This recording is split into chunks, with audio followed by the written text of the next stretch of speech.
Hello and welcome to a tutorial for DMS 112 Patient Care Topic Review. My name is Liz Kavanaugh and I will be your librarian for this class. If you have any questions about library services or resources that we have, please feel free to email me at the contact information listed below. The first step in determining what kind of resources we want to use for the topic review assignment will come down to whether you want to look for one article from a reputable journal or a comport of multiple resources from non-academic or non-scholarly sources, such as magazines, newspapers, or editorials.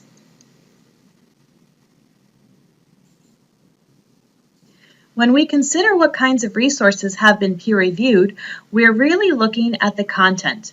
Has it been reviewed by an expert in the field? Has it been created by an expert in the field?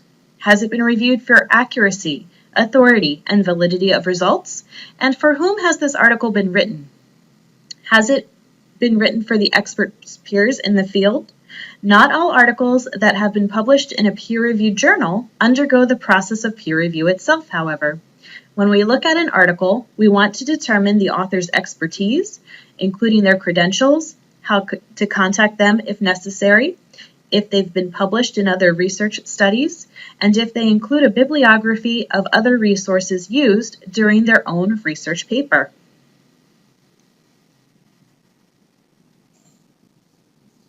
An article may actually be scholarly without being peer-reviewed. Being peer-reviewed includes a specific review cycle over a specific series of events in the publishing world. Some things to look out for when searching for an article's peer review status are to look for dates somewhere near the beginning or the end of the article for proof of submission, revision, acceptance, and publish, or pretend that you are the author of that particular article and visit the journal's requirements for authors section on their website to see if that type of article actually undergoes the peer review for the journal's publishing strategy. The peer review process will vary from journal to journal, so you may need to look in multiple places.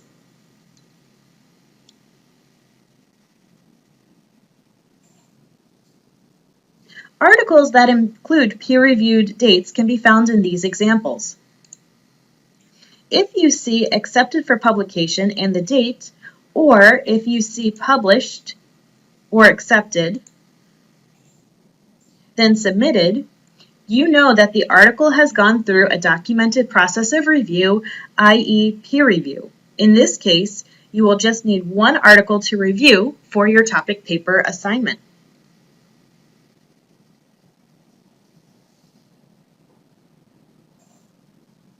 The articles that undergo a peer review go through this cycle, moving from the author's original contribution to the publication staff to the editor of the journal.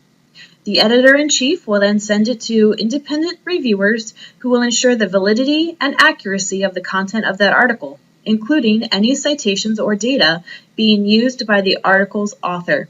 The reviewers will then decide whether or not to include the article immediately, to send it back to the author for further revisions, or to reject the article outright. This process could take many weeks, months, or even years.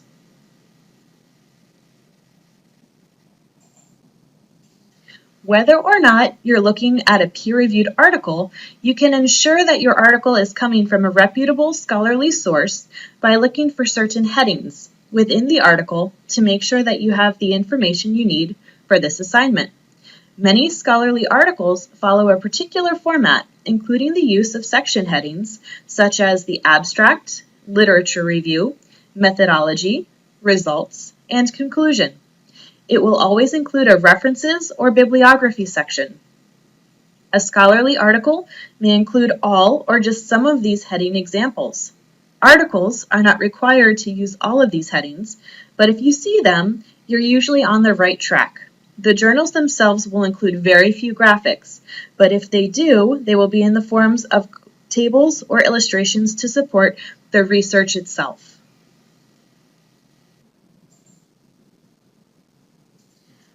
From the library's homepage, you'll be able to find a variety of resources, including scholarly or peer-reviewed articles.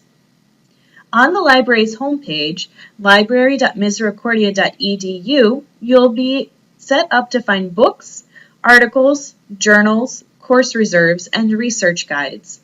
Each one of these tabs will allow you to search for a different kind of resource. For example, clicking on the first tab for MU Catalog will bring you print or multimedia materials held here in the library. The second tab, for One Search, will allow you to use your keywords to find articles such as peer-reviewed or scholarly articles. Journal Finder is a great place to go if you know the title of a journal or a news source, for example, the New York Times. Course reserves will let you find any materials that your professor puts on physical reserve for use here in the library. Finally, research guides will bring you to one-stop shopping guides for information in a particular subject area, including sonography. For our purposes, we'll start with the second tab for One Search.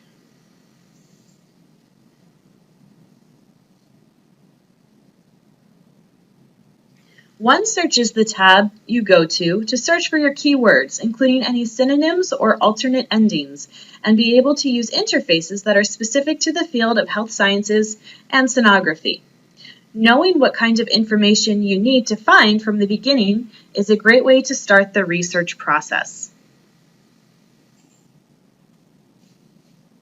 If I start with a question such as, what can professionals in the field of sonography do to help patients with diabetes?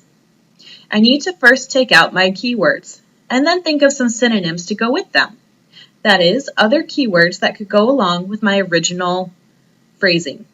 For example, sonography could include the word sonograph or ultrasonography and include any variation at the end when I use the asterisk in the tool known as truncation. The asterisk placed at the end of the root of the word will include any variation on endings. For example, sonograph with an asterisk at the end will give me sonograph, sonographer, sonography, and so on. Ultrasonography is actually used as the major subject heading when searching the field of sonography research. So if you're using the keyword sonography and not finding many results, think about expanding your search to include the word ultrasonography. Same thing with the phrasing of diabetes. Notice here that when I use quotations around two words in a phrase, such as diabetes mellitus or diabetic emergency, that tells the search to look for those two words together as one unit and not split them across the research article.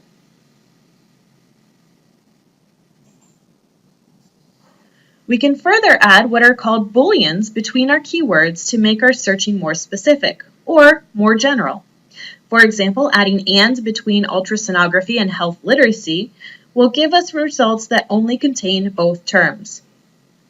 Or we'll expand our search options and allow us to include similar words together, such as confidentiality or privacy, giving us the results about confidentiality and everything about privacy as well. Not will exclude information. For example, patient advocate, not patient navigator, will give us all results about the patient advocate and nothing about the patient navigator. Further, we can get even more creative in our search strategy by combining multiple instances of booleans. We can combine them to expand and solidify our search in the most effective way to save us time in searching. This example will give us every variation of each term, combined with all variations of the second set of phrases, expanding our search exponentially in just one search window. You can use this kind of search string in a library database, the catalog, and even on the open web, such as in a Google search. This will help you find the most relevant, specific results possible, but narrow your results very specifically. Turning to the library's homepage, we can look at some of the databases specific to the field of health sciences, such as CINAHL Complete, Medline, HealthSource, Cochrane, Science Direct, and Academic Core Collection, formerly known as Credo Reference. These databases all allow us to search for information in the fields of health sciences and can be accessed from off-campus using your MyMU login and password when asked. Now that we've decided what kinds of resources we want to use, whether they are academic or peer-reviewed or open and popular, we can start searching for our information using our keywords. One of the databases that is very general that can help us find background information, images, and encyclopedia entries is called Academic Core Collection. Coming under Databases A to Z from the OneSearch tab, I'll find Academic Core Collection listed under A alphabetically. Academic Core Collection can be considered a librarian's Wikipedia. The information that can be found in Academic Core Collection is placed there by librarians, professors, and experts in the field and is sourced from encyclopedias, dictionaries, atlases, and other resources to ensure the most reputable sources for background information. For example, let's look for information on ultrasonography.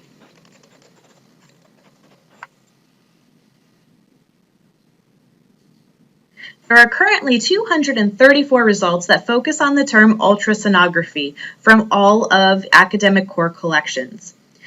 These come from sources like the Macmillan Encyclopedia, the Gale Encyclopedia of Nursing and Allied Health, and many, many others related to health sciences. So you know that you are getting quality information in a snapshot for a particular keyword. These resources also include a citation to help with your APA sources. Academic Core Collection also allows searching for keywords by image or mind map or browsing collections in general to guide you to a variety of resources that may also inspire you with other keywords or topic areas. Although Academic Core Collection is an excellent place to find background information, current academic resources available can be found in other subject-specific databases. Returning to the Health Sciences list under Databases by Subject, we can now start looking for our keywords in the context of academic articles.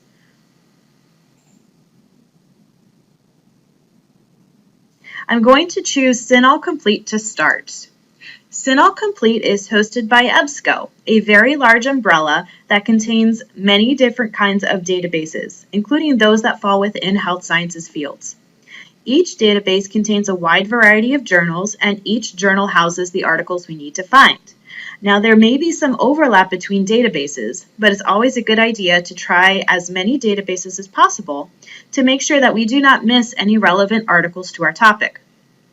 Although we started by searching under CINAHL Complete, we'd like to add some of the other health science databases that I mentioned earlier, such as Medline and HealthSource.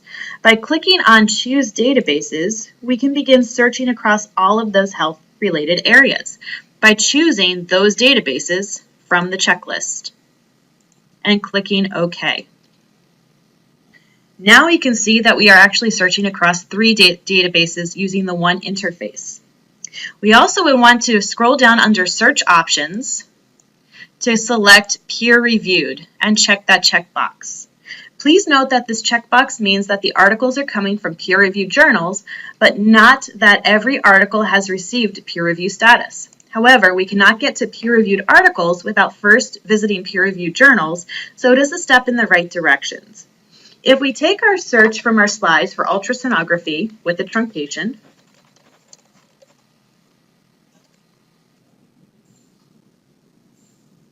and diabetes, and we use our Boolean between those two words to select and hit search, our results will hit over 2,500 articles from the 3 databases that come from peer-reviewed titles. Don't forget to use your limiters to make sure that the publication date is current to within 3 years. So we'll change the first date in the range to 2015. This will limit our results down to 546 articles. Secondly, you may want to use your filters to limit the results further, perhaps by geography, age, or gender. Those will continue to help narrow your results. You can also add more keywords to make the current listing even further reduced.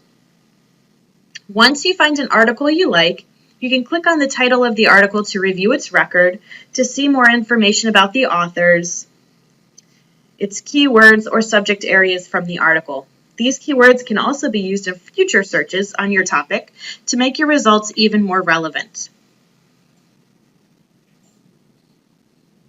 If you see the red PDF full text link on the left-hand side, you'll be able to read the article right here and now. And we can save, print, or download the article as it appears on our screen. If you come across an article that does not offer the PDF full text link, please click on the 360 link to full text anyway. If we do have access to it in our library collections, we'll be able to further download this article from a different database. So even though we did not have full text access to this article in EBSCO, we see that we can access it in the other database called Wiley Online Library. By clicking on the PDF link here, we'll be able to view, save, print, and download the article just as we did in our EBSCO results list.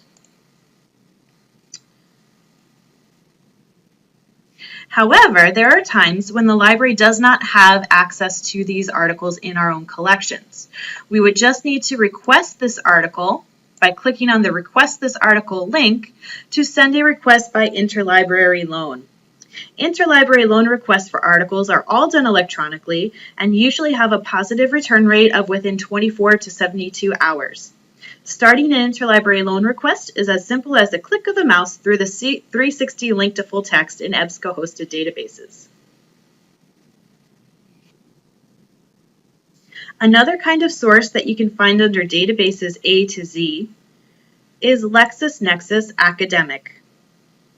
LexisNexis can be used to find articles, legal resources, and other newspaper types of articles to further show that your topic for this assignment has a current interest, since the kinds of resources published in LexisNexis are often posted within days or weeks of an event. This is a database that is very general, like Academic Core Collection, so that's why it lived under databases A to Z on the library's homepage.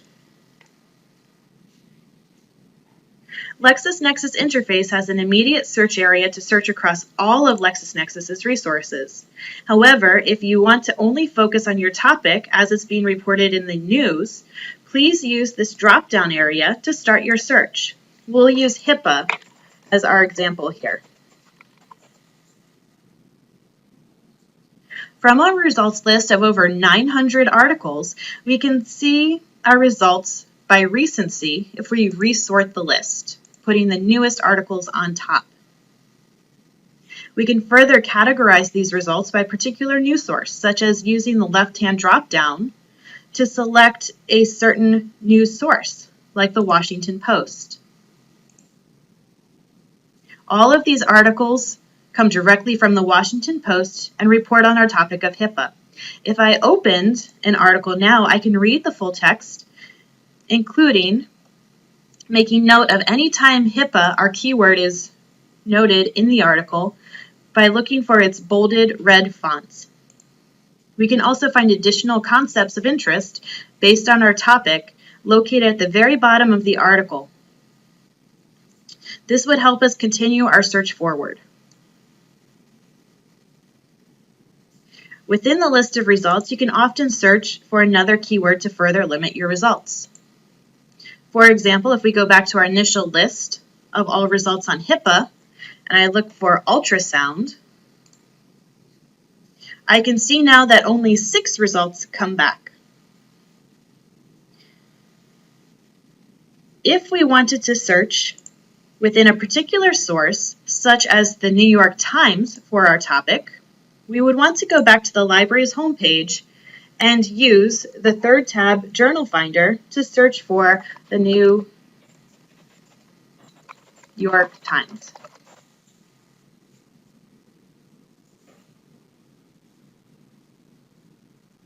This will show us all the results for the source's title, let us know the dates of coverage for that source, as well as how to access it electronically or in print holdings. If you would like to browse by title instead, you can search by subject category and select just those focusing on health and biological sciences. From there, scroll down to the section for radiology, MRI, ultrasonography, and medical physics, where you'll be able to browse 190 titles and search within every single one of them if the coverage is available and the topic meets your interests. If you are continuing your search on the open web, please make sure that what you can find can be vetted for accuracy, authority, relevance, and timeliness, just as you would for an academic resource through the library's databases. By going into some specific websites like the AIUM or the NCBI, you know that the information there will already be authoritative and often relevant to your interests as stenographers. Google Scholar is another open web source that can be used to search for articles. But again, please use Journal Finder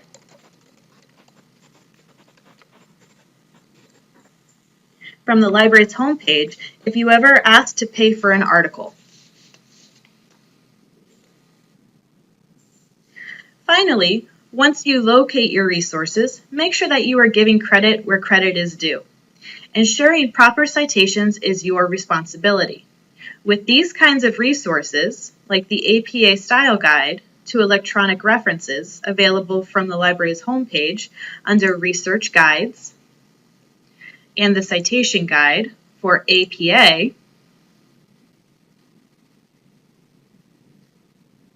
you'll know how to cite full and in-text references for your paper, regardless of the kind of sources that you're using. The DMS Research Guide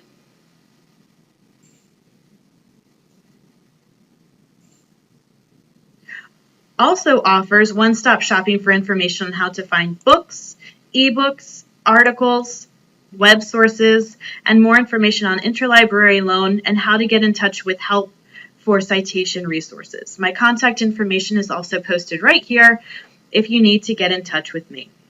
I've additionally posted a link directly to this resource page in your Blackboard course under the Library Resources link on the left-hand menu. I'm also including a quick guide to some of the more common citation styles in this presentation, such as in-text or parenthetical citations, books, book chapters, articles, and websites. Again, please visit the APA Style Guide to Electronic References or the APA's blog for more information straight from the APA itself. The Writing Center is also a great resource on campus or online for help with formatting your paper and checking over your references. If you have any questions at all, please do not hesitate to contact me at my information below. I look forward to working with you all and wish you the best in your research.